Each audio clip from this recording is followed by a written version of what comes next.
meet my two new house snakes. So, I got a black house snake.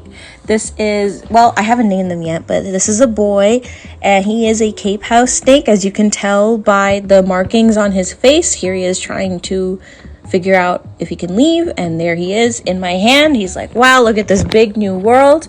And he is so tiny. The boy house snakes are always so tiny, but I'm still shocked every single time. And by every single time, I mean this has only happened one other time, but look at him. He's so gorgeous. So something I love about black house snakes is, well, first of all, just look at him. Gorgeous. And with the Cape markings on his face, I really love it.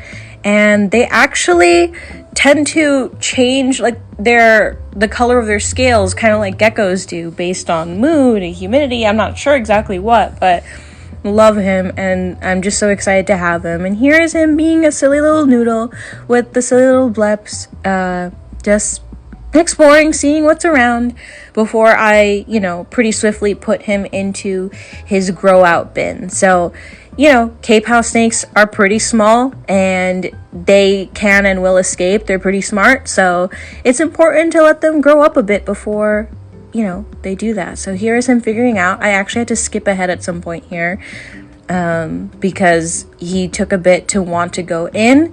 I think once he realized that, oh, there is hides and stuff, I'm going, just like he is doing right here. And meet my second house snake I got today. This is a KZN red house snake. She is in shed, so she has like a little sheen over her. Technically, I guess she's duller than she normally will be after shed, but she's still such a gorgeous deep red color.